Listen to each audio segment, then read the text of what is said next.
So ngayon po, dadako na po ako kay Apollo Quiboloy. So, Mr. Quiboloy, bibigyan ko po kayo ng pagkakataon na magresponde sa mga akusasyong ito. At marami po sila. Pero unang tanong po, ilan ang miyembro ng KOJC? Salamat po, Madam Chair, sa pagkakataong ito na makaharap ko ang lahat ng mga nandirito at narinig ko ang kanilang mga testimonya. At magpasimula po tayo kay Ms. Valdehuesa. Pastor Quiboloy, Mr. Quiboloy, yung Chair, tanong ko muna, ilan ang miyembro ng KOJC? More or less po sa tingnan ko po muna ang exact na Kahit in estimate po. more or less po, including mga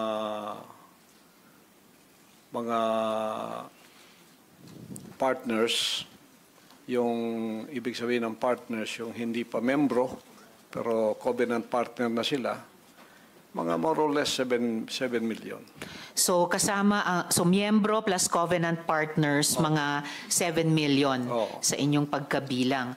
Okay, sa mga follow-up question ko po, dun sa mga testimonya na ng mga victim survivors, sinexually abuse nyo ba ang mga babae at mga menor de edad? At ginamit nyo ba ang relihiyon para i-sexually abuse sila? Wala pong katotohanan yung kanilang mga sinabi.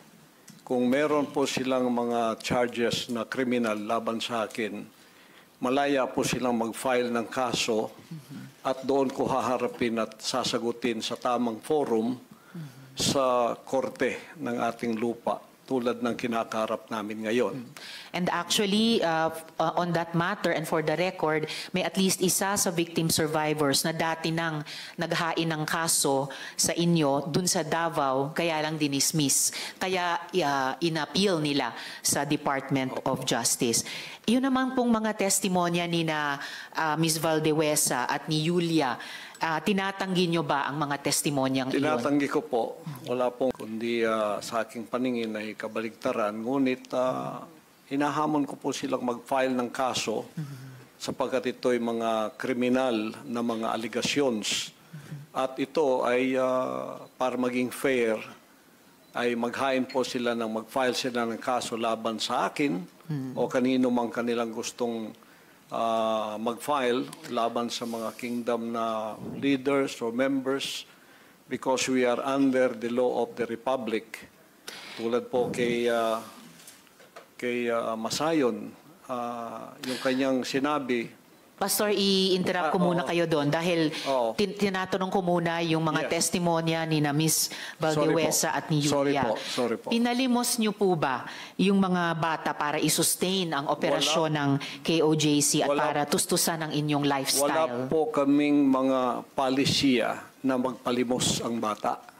Pero walang polisiya man, pinalimos niyo ba sila? Hindi po. Wala pong katotohanan yun. Okay.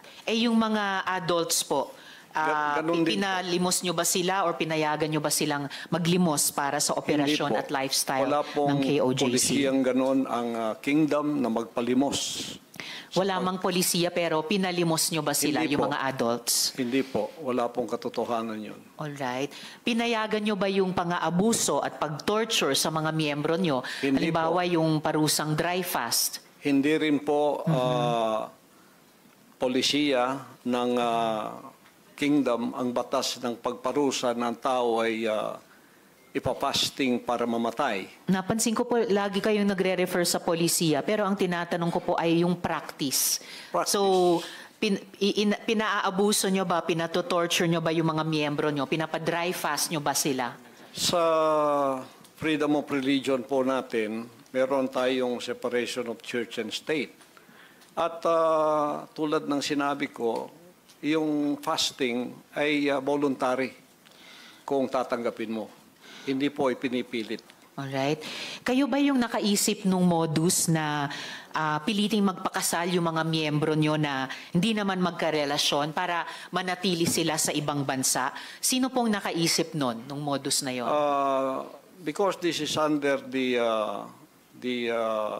investigation already, I invoke my right to remain silent on this issue. All right. Quickly lang po kay Ate Gingging, yung dry fast po ba, voluntary ba ito? No, for sure. No. All right. Salamat It po. was an instruction. Instruction. So, hindi siya voluntaryo, instruction or utos siya. All right. Salamat po. Mr. Kibuloy, boses niyo ba yung nasa audio file kanina, yung binabantaan mo yung si Stephanie o si Pane?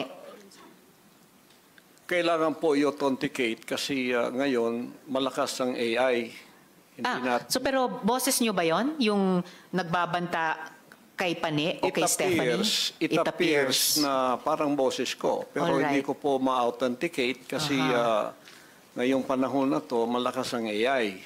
At Kaya- sino po si Stephanie Ibarra? Sino po si Pane? Isa po sa mga manggagawa. Manggagawa. Ano po yung relationship o relasyon nyo kay Pane o Stephanie Ibarra? Isa pong manggagawa. Isang manggagawa. Pero hindi ba totoo na kinupkup nyo siya, kinuha nyo sa inyong pag-aalaga nung siya ay 2 years old pa lamang? With this issue po kay Pane, I invoke my right din to remain silent. All right. So, pero sa pagkaalam po namin, inalagaan nyo siya nung bata pa lamang siya. So, parang naging tatay kayo ni Stephanie o Pane Ibarra. Tama po ba?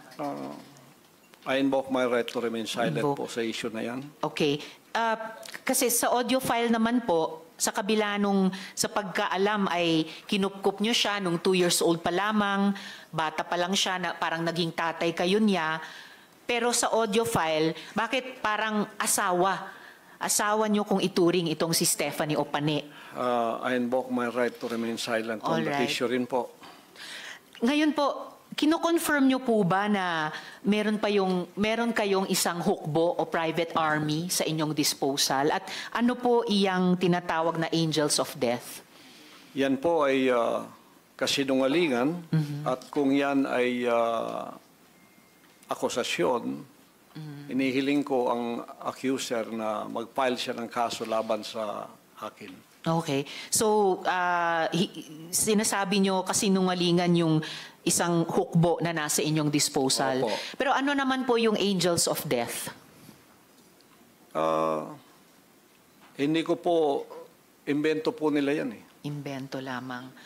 Ano ang, kanina po kasi sinabi po ni Sir Edward na yung, ano ba ito? Yung, saan na ba yung notes ko? Teka ha. Okay, Edward. Yung 2nd Metro Davao Signal Battalion ay may kaugnayan sa Task Force Davao. So, ano ang ugnayan kung mayroon ng Angels of Death dun sa DDS o Duterte Death Squad naman? Wala po akong personal knowledge niyan, so I Walang invoke personal my knowledge. right to remain silent on that issue also. All right.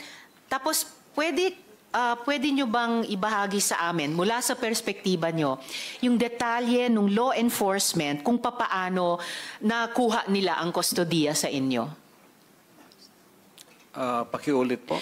Mula sa inyong pananaw at karanasan, paano pong nakustodiya kayo sa kamay ng gobyerno, ng ating law enforcement With agencies? that issue po, I also invoke my right to remain silent. All right. Sige.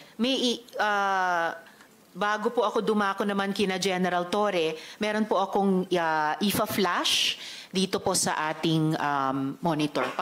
Panoorin natin lahat, pati ninyo, Mr. Kibuloy.